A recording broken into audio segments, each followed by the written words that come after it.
బిర్యానీ మసాలా సింపుల్గా ఎలా రెడీ చేసుకోవాలో చూడండి. ఈ వీడియో ఫుల్గా చూస్తే అర్థమవుతుంది. బిర్యానీ మసాలా రెడీ చేసుకోవడానికి లవంగ, చెక్క, ఇలాచి, నల్ల యాలకులు, బిర్యానీ ఆకు, కాజు, స్టారు, తర్వాత అనాస పువ్వు ఇవన్నీ వేసుకొని లో ఫ్లేమ్లో పెట్టుకొని ఫ్రై చేసుకోవాలి. ఆ ప్యాన్ వేడికే అవి బాగా ఫ్రై అయిపోతాయి. ఇవి చల్లగా అయిన తర్వాత ఇలా మిక్సీ చేసుకొని ఒక డబ్బాలో వేసుకుంటే బిర్యానీలోకి చాలా బాగుంటుంది.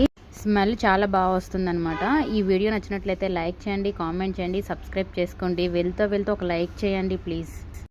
బిర్యానీ మసాలా సింపుల్గా ఎలా రెడీ చేసుకోవాలో చూడండి. ఈ వీడియో ఫుల్గా చూస్తే అర్థమవుతుంది. బిర్యానీ మసాలా రెడీ చేసుకోవడానికి లవంగ, చెక్క, ఇలాచి, నల్ల యాలకులు, బిర్యానీ ఆకు, కాజు, స్టారు, తర్వాత అనాస పువ్వు ఇవన్నీ వేసుకొని లో ఫ్లేమ్లో పెట్టుకొని ఫ్రై చేసుకోవాలి. ఆ ప్యాన్ వేడికే అవి బాగా ఫ్రై అయిపోతాయి. ఇవి చల్లగా అయిన తర్వాత ఇలా మిక్సీ చేసుకొని ఒక డబ్బాలో వేసుకుంటే బిర్యానీలోకి చాలా బాగుంటుంది. స్మెల్ చాలా బాగా వస్తుందన్నమాట. ఈ వీడియో నచ్చినట్లయితే లైక్ చేయండి, కామెంట్ చేయండి, సబ్స్క్రైబ్ చేసుకోండి. వెళ్తూ ఒక లైక్ చేయండి ప్లీజ్.